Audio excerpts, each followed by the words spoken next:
Hello, everyone. Namaste. Namaste. How wonderful to see you all. Hello. Thanks for chanting, Neha. It was beautiful.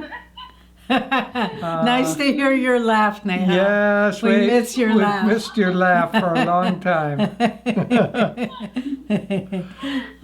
It's nice to see you all. We hope you're all well. And hi, Hari and Roma. So nice to see you. Are you in monsoon season? Oh, yeah. As far as we're concerned, I don't know about what the Indians would say at this point. Okay. Well, let's start with a prayer. Heavenly Father, Divine Mother,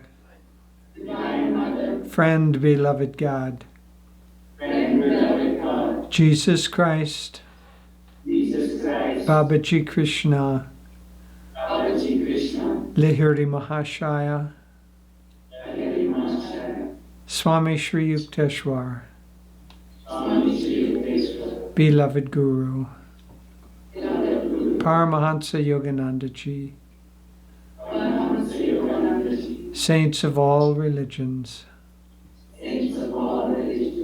we humbly bow to you all.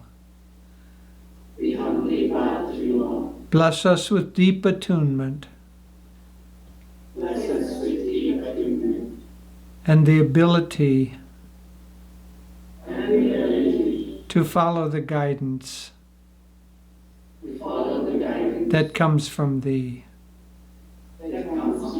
Om Shanti, Shanti, Shanti. Well, just for the satsang this morning, the theme for the week is self-effort is needed too. But we thought we'd do it more informally rather than reading and so forth. So we'll talk on the subject. Jyotish will speak for a very long time, and then I'll speak for a very short time, and then we'll have questions for you to ask if you have any. So without further ado, the main... Don't believe her. Okay, so the theme of self-effort is needed too.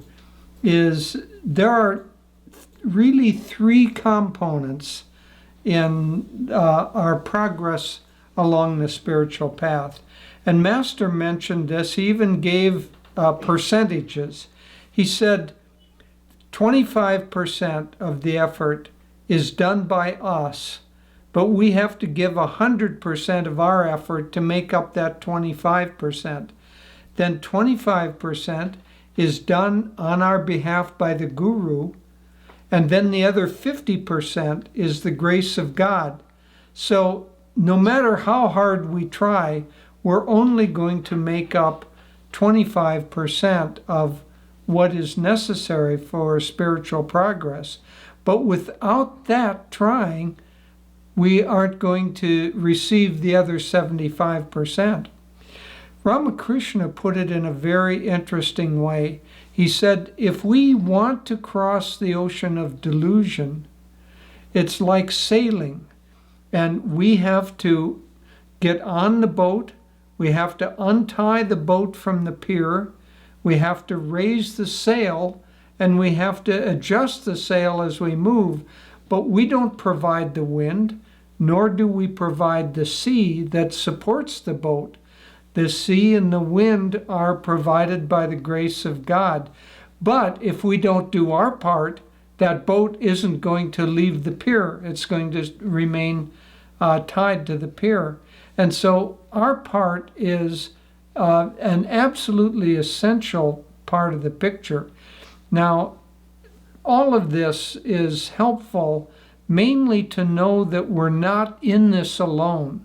You know, sometimes, honestly, the spiritual path can seem like it's so difficult, or that we make progress so slowly, or that we have all of these, spiritual yearnings and the desire to be closer to God, the desire to be more saintly. But it seems like there's so much effort involved. It feels sometimes like we're the peddler in a bicycle rickshaw, and the rickshaw is loaded up with a whole family full of passengers, and we're trying to pedal up a hill.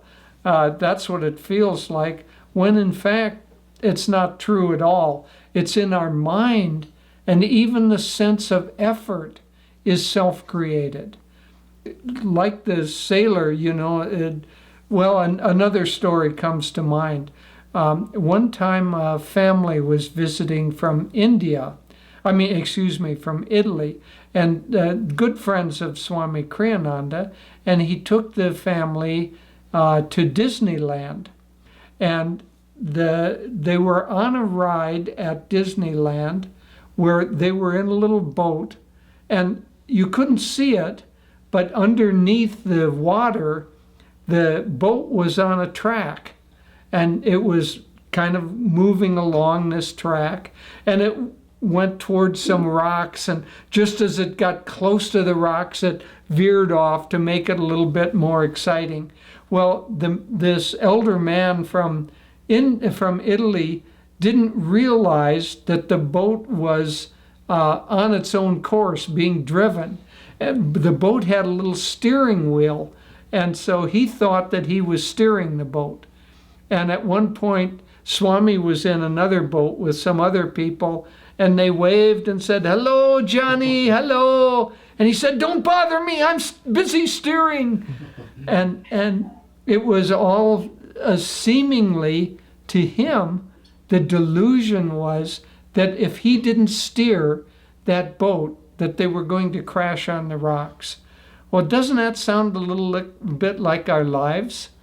That if we don't worry sufficiently about what is going to happen next weekend, if we don't care enough and think through all of the little problems that might arise.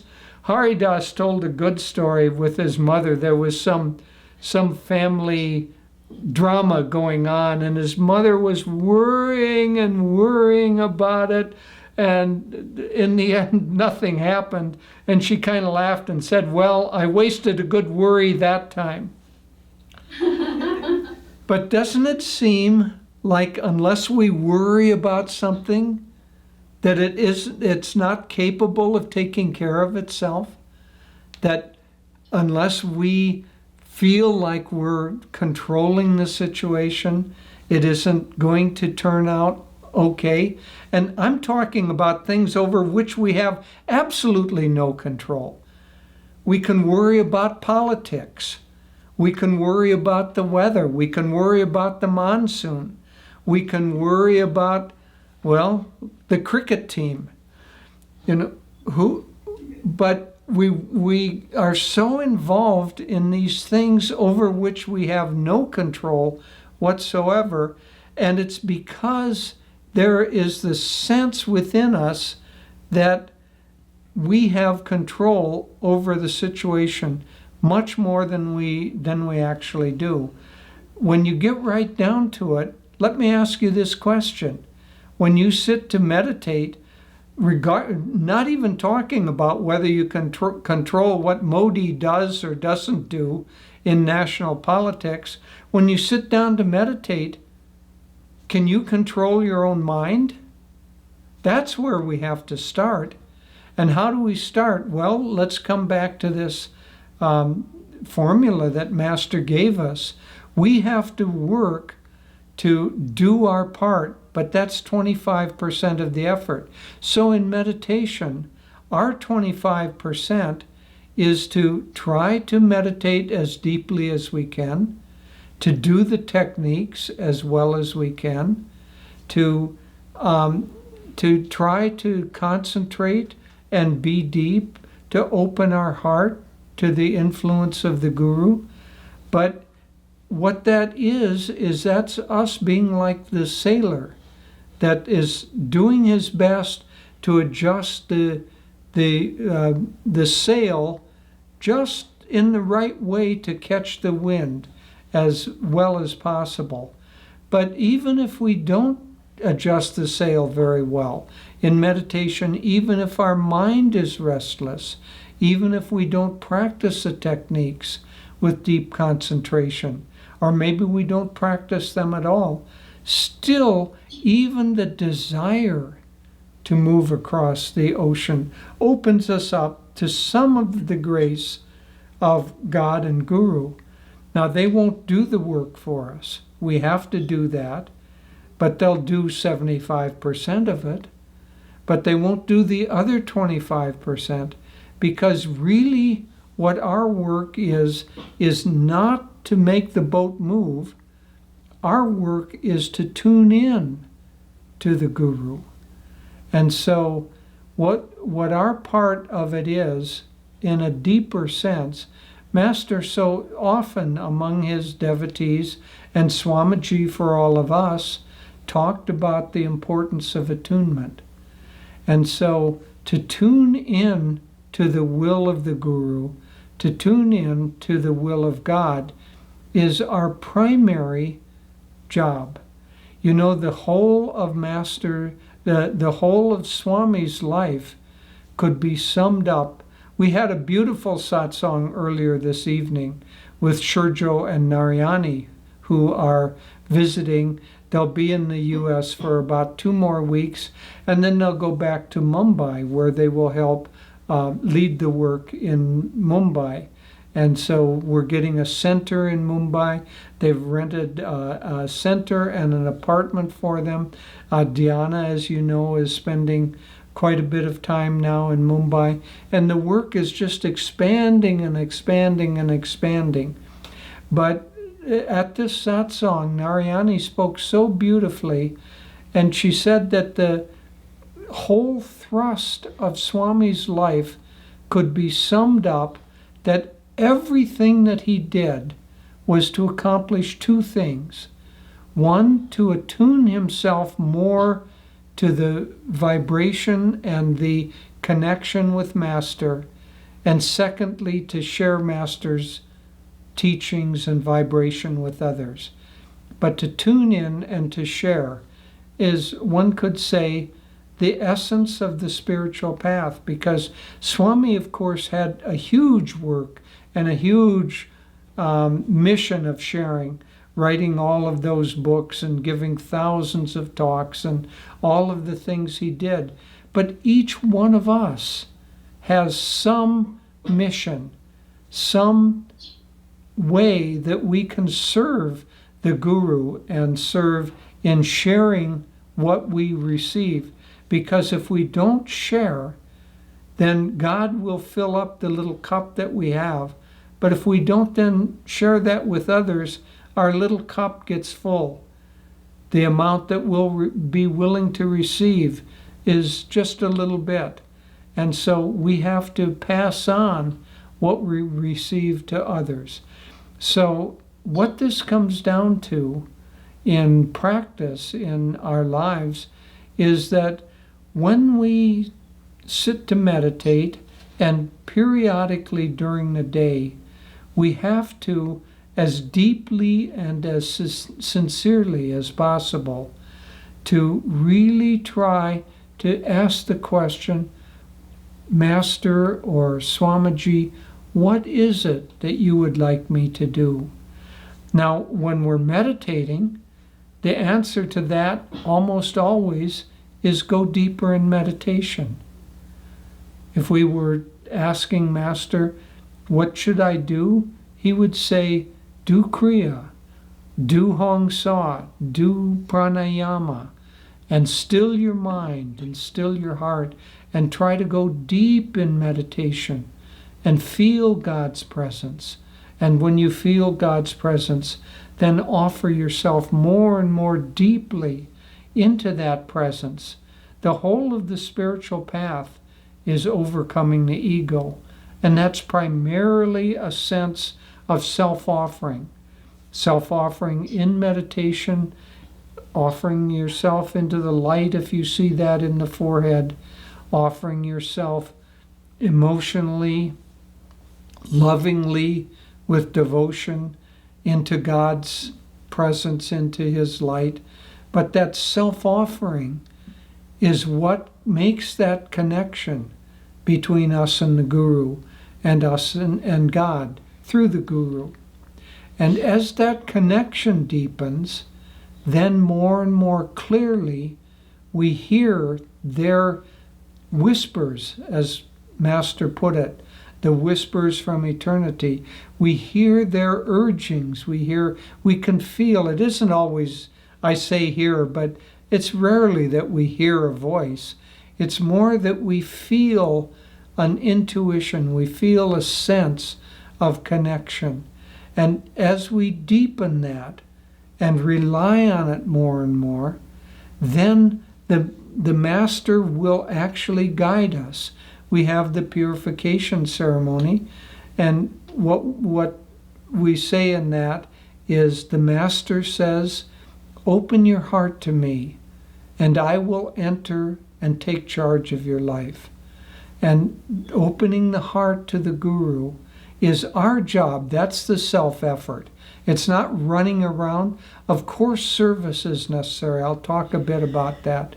But the primary service, the primary self-effort that is required is attuning ourselves more and more deeply and listening or feeling very carefully, because the guidance of the Guru doesn't come loudly, doesn't come automatically. It will come sometimes through other people, but it will come in a way often that we don't quite understand. Maybe we feel a slight inclination to do something, and if we ask the Guru, do you want me to do this? Should I do this? If we listen sensitively, feel sensitively in the heart, we'll be able to feel the Master's guidance. If we open our heart, He will enter and guide our lives. But it takes a lot of sensitivity on our part. So then if we have a sense of guidance, then the next thing is that we have to act on that.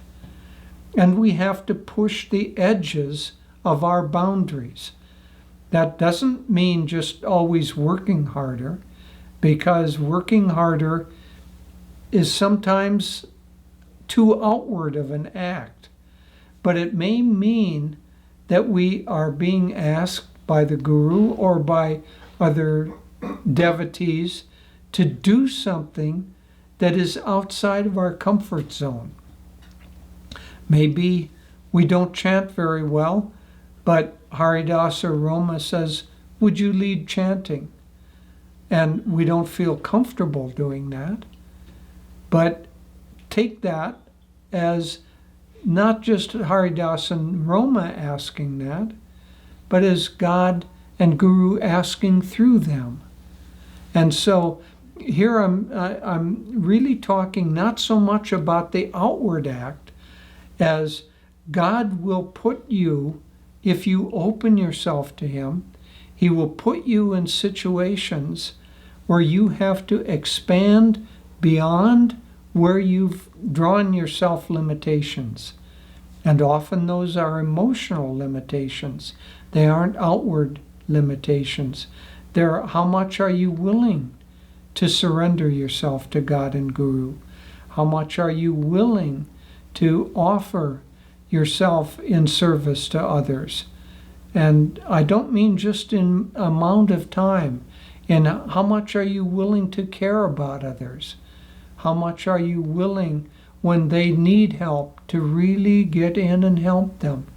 How much are you willing to control your emotions, to control the sense of frustration or anger or whatever it is, whatever your patterns are?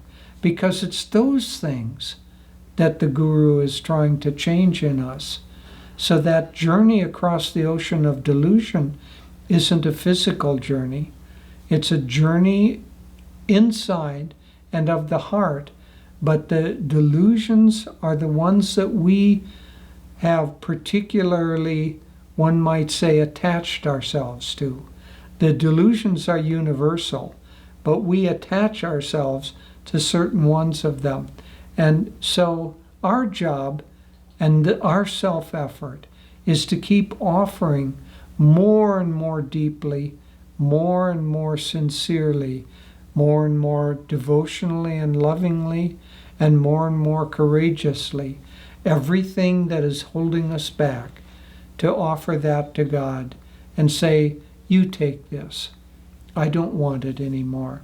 And if we do that, then God and Guru will do their 75% of the work.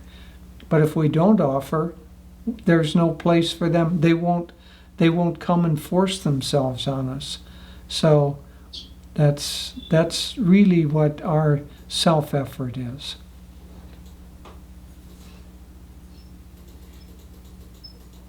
Hello. You know, this topic that Swami has given us, self-effort too is needed. It implies, just as the first shloka of Patanjali's Yoga Sutras, and now we come to the study of the science of yoga, it implies something has come before, as Master explained. And so when we say self-effort too is needed, really what he's referring to is kind of the dichotomy between grace and self-effort.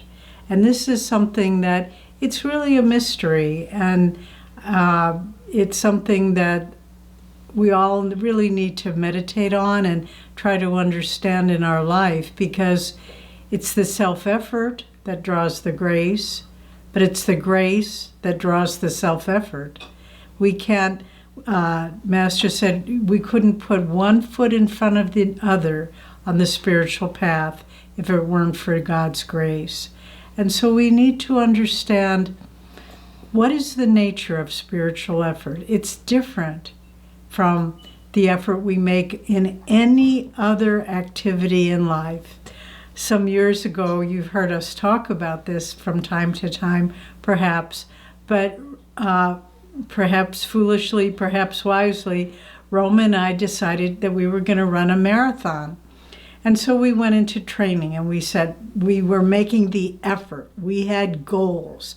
And so this, when we worked with these different instructions that different running coaches had given, and this week we ran that many miles, and the next week more, the next week more, and then leading up to more and more. And it was a wonderful experience, and it really developed willpower and determination, and I'm very glad we did it. But that's not how you approach finding God. You don't find God by making spreadsheets and by saying, okay, now I'm going to meditate these many hours, and now I'm going to do this, and next week I'm going to do more and more and more. And why not? Why doesn't that work? Because when we're doing something like training for an athletic event, or maybe it's in our business where we think, well, here's the graph, and this, this week we're going to make this much, and next week that much, and you can manipulate the world to a certain extent with outward goals, and it's good for us, and it works. I mean, Master said, bite off more than you can chew and chew it. He said, try every day to do something in a way you've never done it before. So he wasn't telling us just to be passive and complacent, not at all. But when we come to the inner effort, it's of a different quality. It can't be approached with the mind, with the willpower, any of those things. And remember, early on, Swami tells this story in the New Path, that he was really making an effort, and he just felt these walls there that he couldn't go any further. And he said to Master, am I not trying hard enough? And Master's answer was fabulous. He said, no, you're trying too hard. It's creating tension, and that tension is separating you from inner experiences. And so we need to understand what's the nature of spiritual effort. In the Gita it says, he who sees action in inaction and inaction in action is the wise man, is a Muni. And so what does that mean? How do we see inaction in action?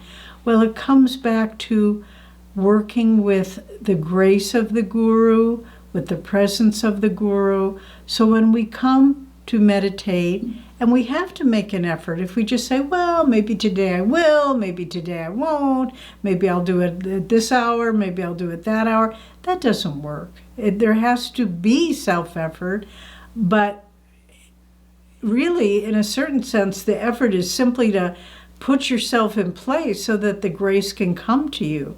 But we, just as we followed the instructions of a running coach to be able to accomplish that goal, we need to follow the inward guidance and promptings of the Guru, who can see where our karmic blocks are, who can understand the nature of the disentangling of karma that each one of us has to face. And so it's really, I think, I found this in my own meditation. You make the effort, you do your sadhana as you've set your goals for it, but then that's why Master says, after you do your techniques, drop the techniques and relax into the calm, after effect poise of Kriya. And that's where we enter a different dimension, one might say, a different state of consciousness that is not under the control of the mind or the will, but it's that flowing with grace that happens. And so the effort that we need to make on the spiritual path is one not of pushing forward with the will, but of releasing the sense of, I am doing this, I want to find God. All of these things, of course we have to have those internal desires, but we need to just say, Master, whatever you want. If I am forever left locked out of your realm of divine consciousness, I will wait at the gate. I will not leave that gate, even if the door is forever closed. I am here. And so the more we can do that with a sense of ease, with a sense of joy.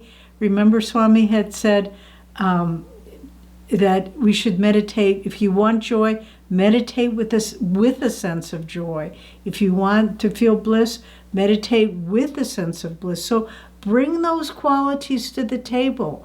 That's priming the pump. And again, this circuit between grace and self-effort, that's what we can offer when we offer the grace, when we offer the joy, when we offer the peace. Then we begin aligning ourselves with that state of consciousness that the Guru wants to give us. And, recently I was reading one of the Wisdom of Yogananda series, and there was one of the books, I think it was How to Be a Success.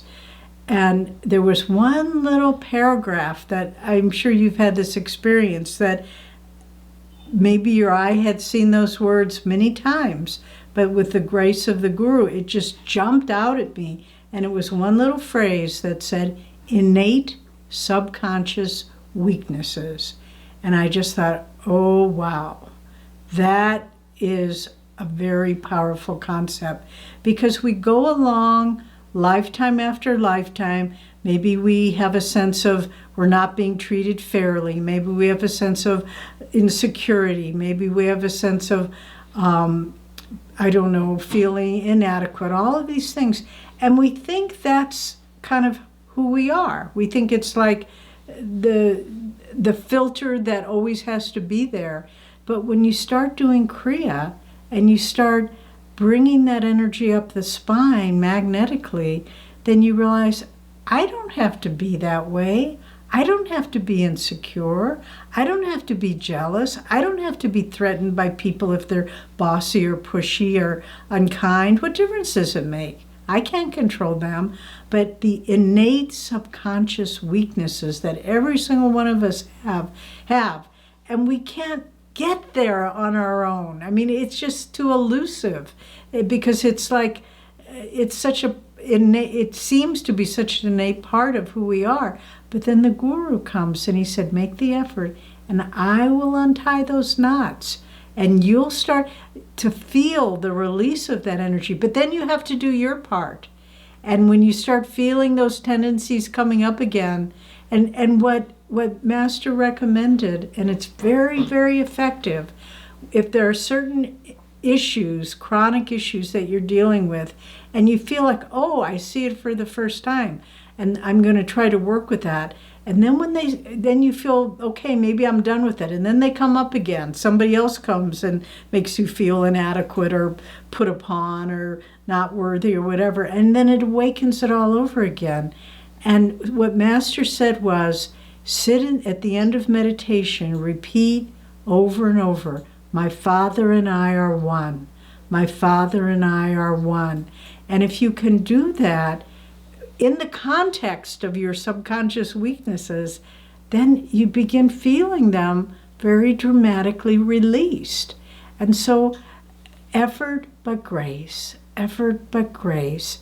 I saw a quote that someone asked the Buddha, I want happiness, how can I find it? And Buddha paused and he said, okay, first get rid of the I, then get rid of the want, and then what do you have left? You have happiness. So get rid of the sense of yourself as a separate entity, get rid of desires, even for happiness. And once we do that, then the happiness is there, the bliss is there, the peace is there. And so we need to understand that the effort we make, which draws the grace, and the grace which draws the effort.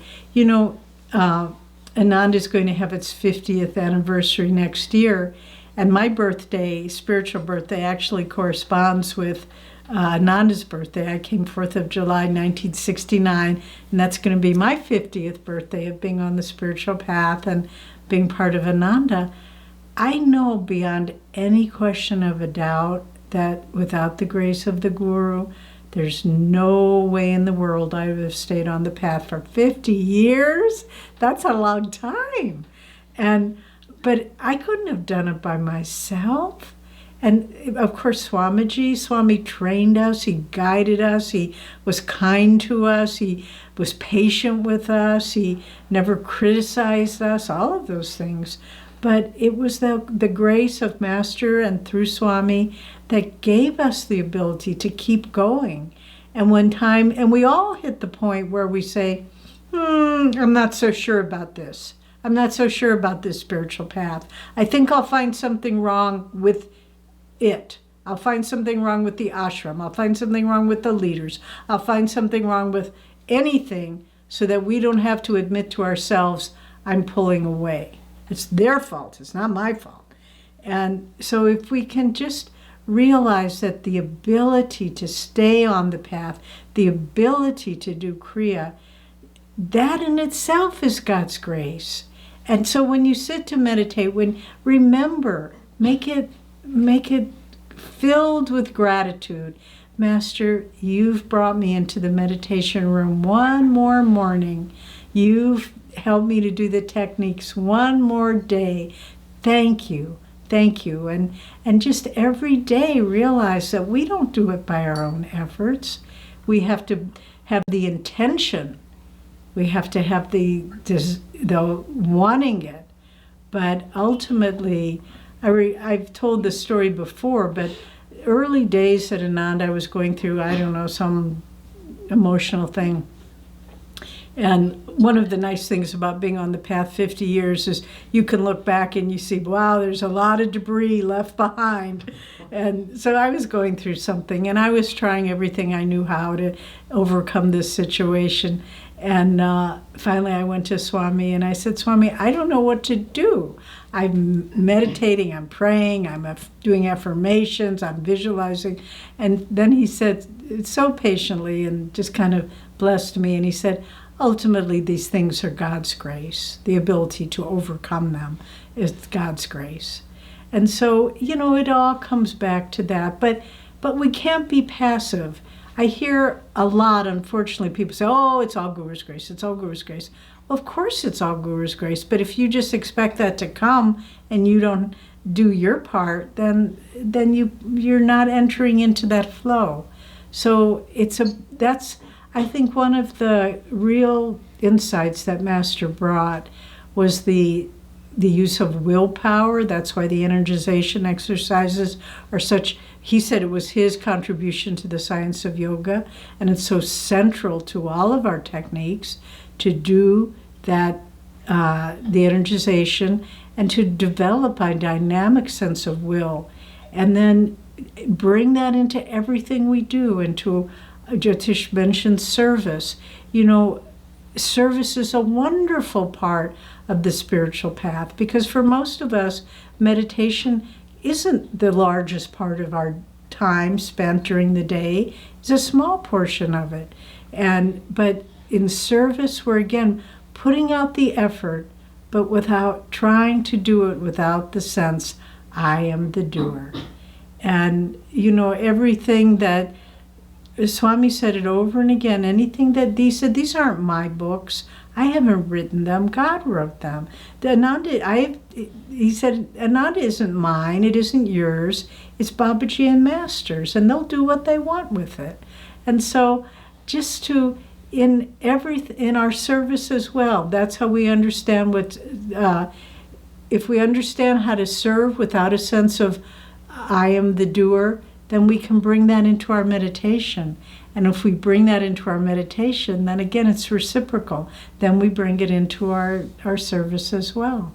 So it's just, it's such a beautiful dance, the dance of, this master called it the divine romance, where the soul is just trying, doing the best it can, but with all humility know that the best efforts we have, we ultimately, giving it 100% of who we are, what that ultimately does is it draws God's grace. And, it's, I know in watching Swamiji, I remember that he looked not for outward accomplishments, but he looked for inward states of consciousness, and that's what pleased him. A positive attitude, a humble attitude, the desire to help others. I remember once, I've told this story to some of you, but again, when I was a few years here at Ananda, and I was living in a very small trailer up in one part of our property, the meditation retreat, one part of the ashram here, and I had meditated longer than usual that morning, and I had had a nice meditation, and I was coming up to the dining room where the meal was to be served, and Swami I had to walk through this forest path to get there, and Swami was about, 200 meters away. He was talking with some men. I remember they were pointing up at the big water tank to some pumping water up for the ashram.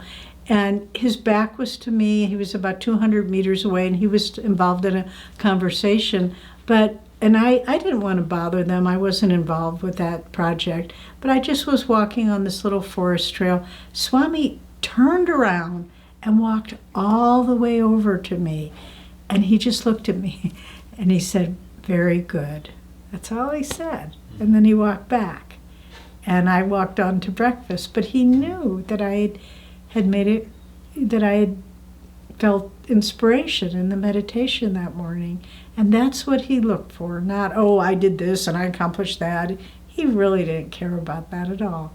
He cared about our inner effort and our love for God and our sincere desire to draw that grace into our lives. So these are just some thoughts. We could go on and on, but we want to give you some time for questions as well. So just please go ahead and ask questions.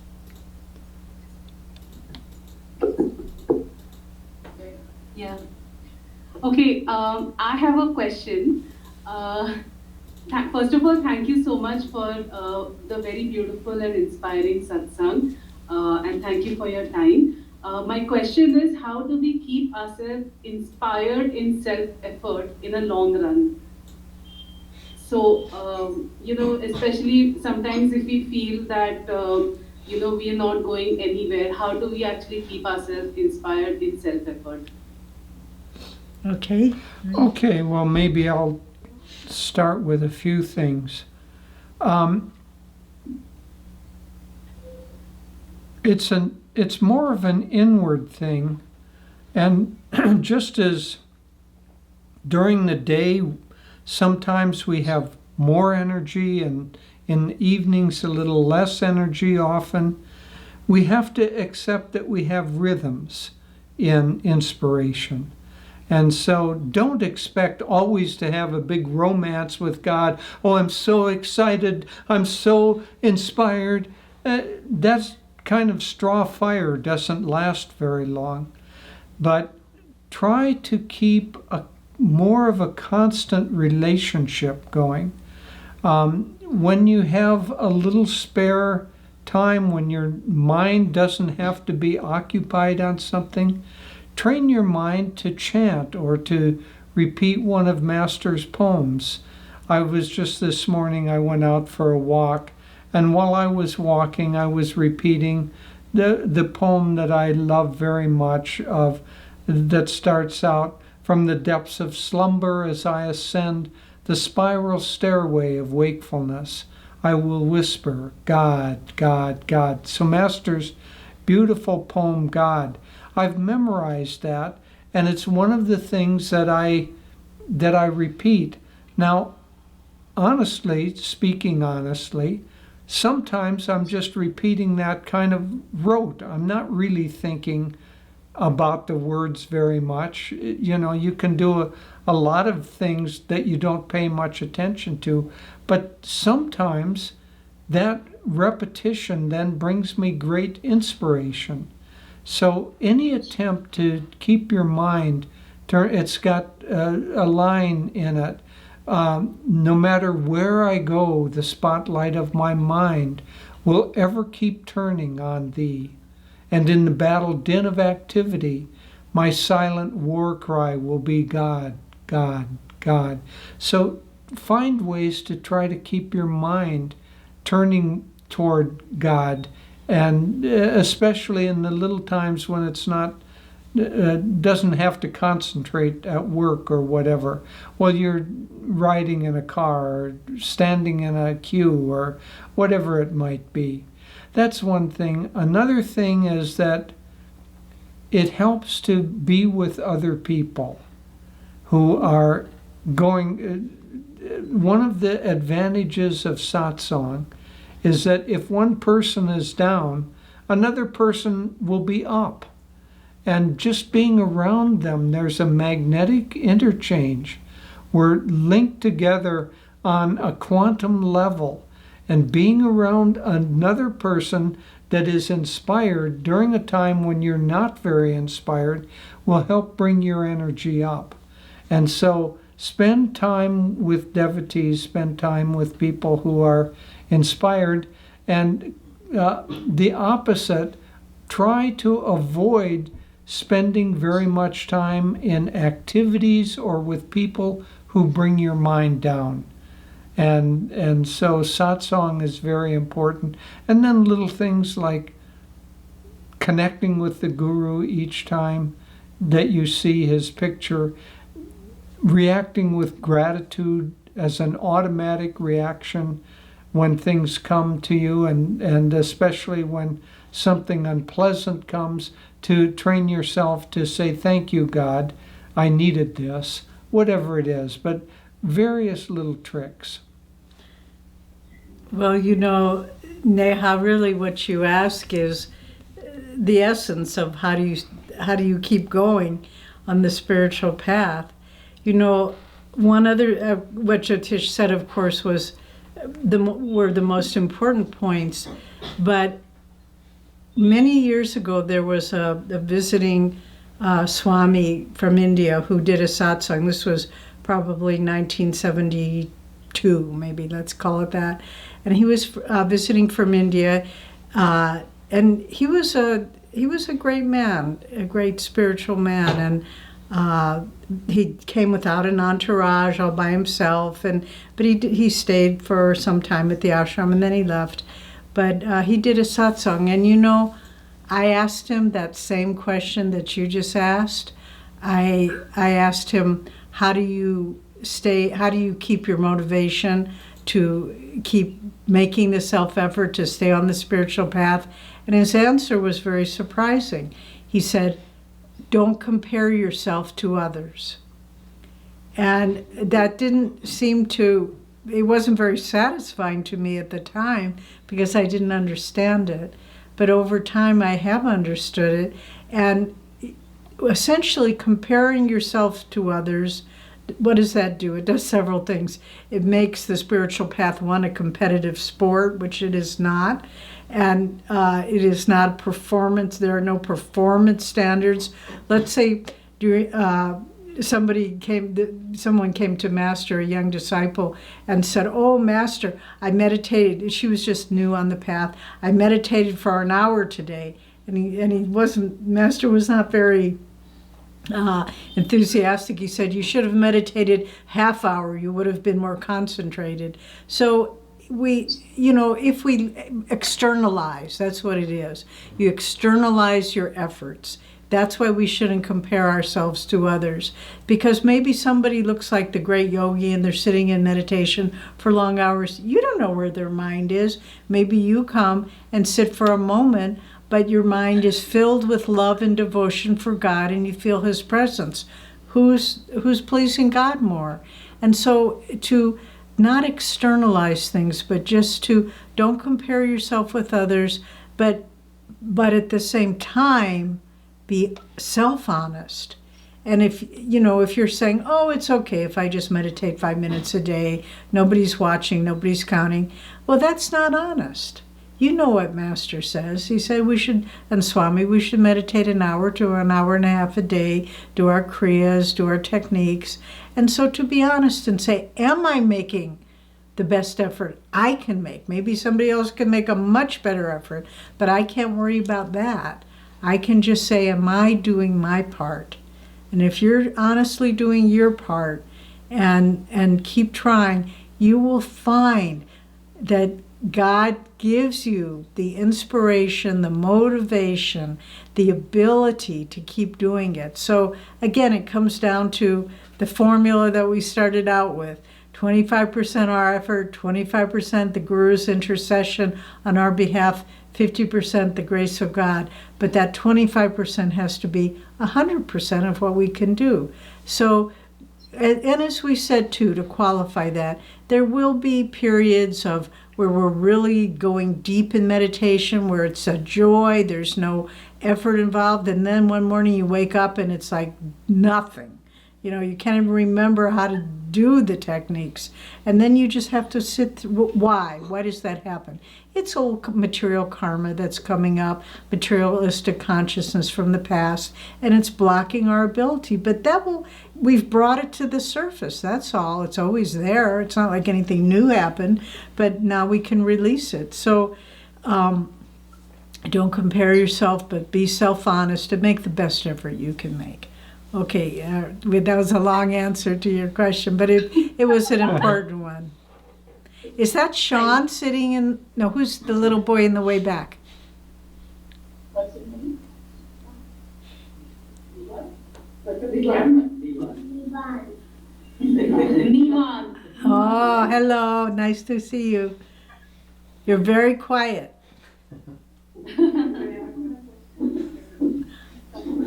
Okay, another question? There's one question. Oh, is that Anjali? Yes. Oh, hello, friend. How are you? Nice to see you. It's nice to see you too. Thank you so much. There was actually I had a question and asked Master to give me a signal, and I got so many times in what you said today that that I've got my answer. Okay. My question today is what this has got to do with the 25% that our own self-effort. And this is a question I got in one of the classes. What is the difference between breath and prana? Okay, I'll take a stab at answering that.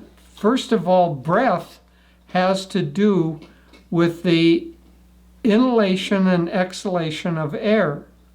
So breath is a physical energy movement or a physical activity. Prana is energy.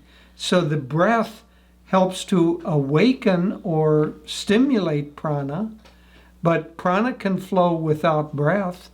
In the deeper meditation techniques, the masters go beyond breath, but they're filled with prana. So prana is energy. That energy can be universally there. It can be in our bodies. Master called it life force. And he called, so, you know, the physical breath will bring oxygen into the body, and that oxygen will stimulate energy. It will help us to digest. So there's a connection between breath and energy. So the breath stimulates prana, but the breath itself is not prana. It's that it stimulates it. So that prana can flow whether there's breath or not.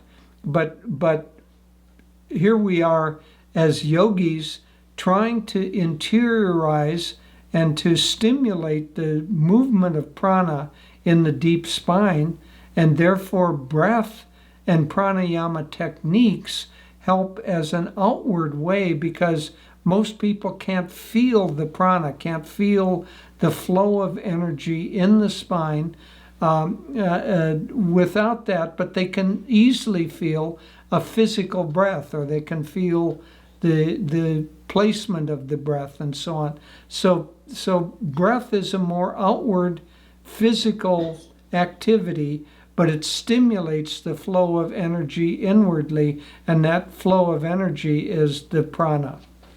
And And would there be a link between it? say, Are they linked in any way? Yes. They linked in any way? Yes, the breath is definitely linked to prana. We couldn't, without breath, the prana ceases to function in our body.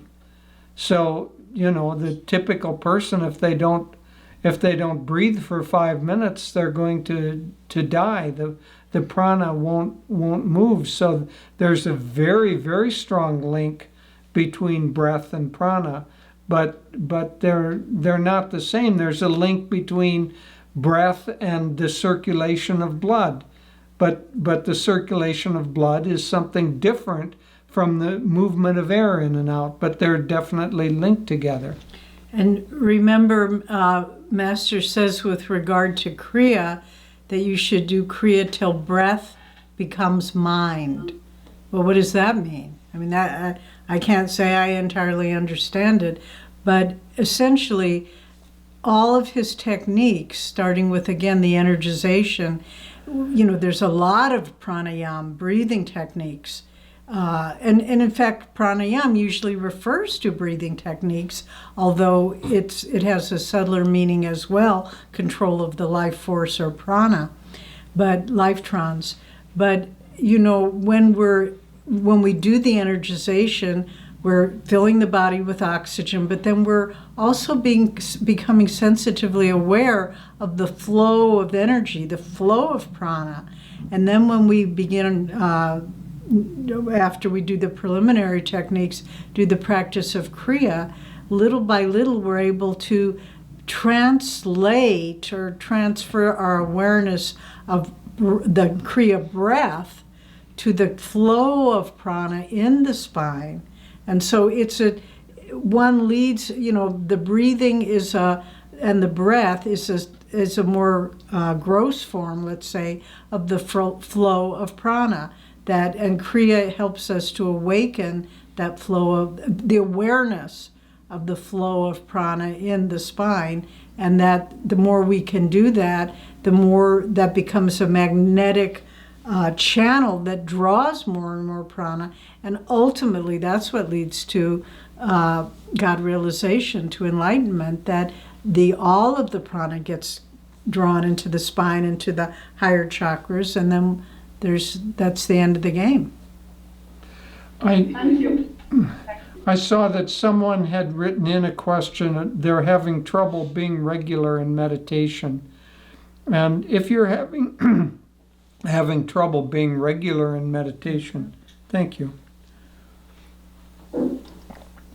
Then try this. Try to find a time that is generally open for meditation. Generally speaking, it's right when you get up.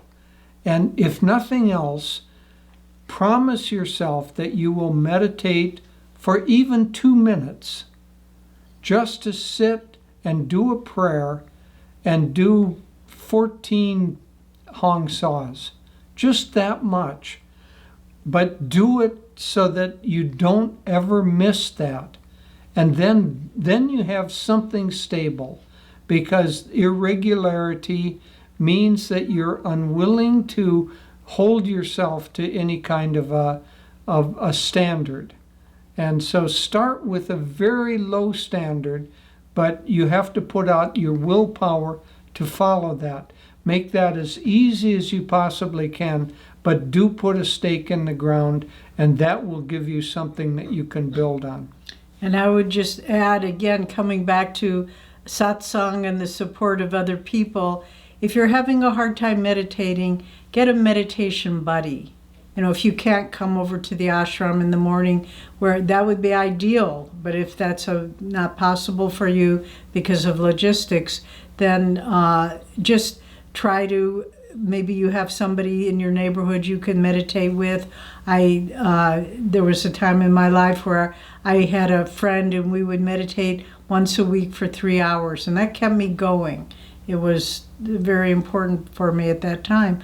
And so try to get a buddy, and maybe that buddy just calls you up and saying, okay, it's 6:30, are you up, or are you meditating? Get going. But use external means to motivate yourself, and use people that maybe are,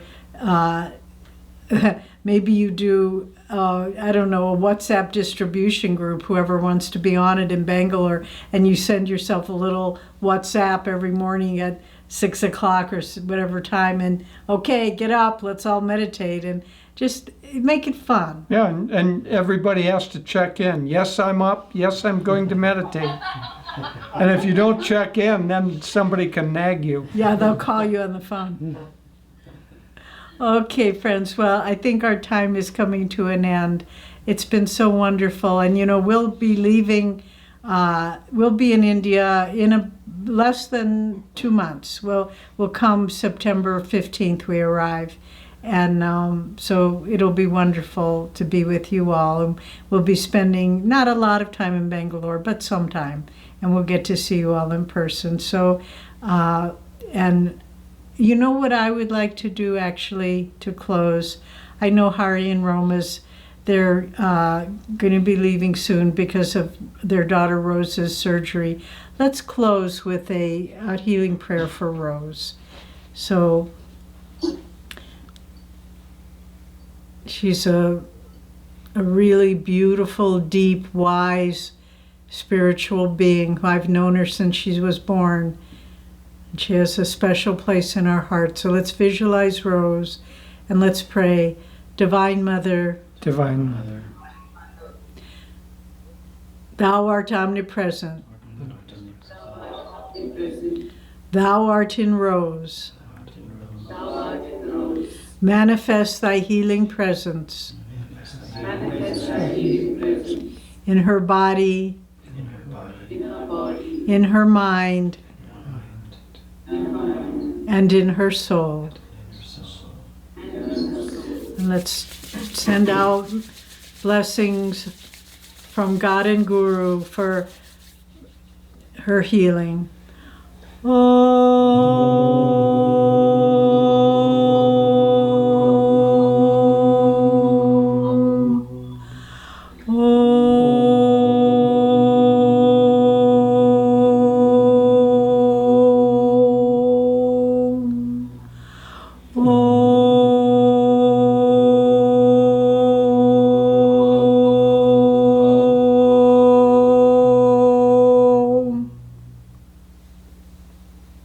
Jai Guru.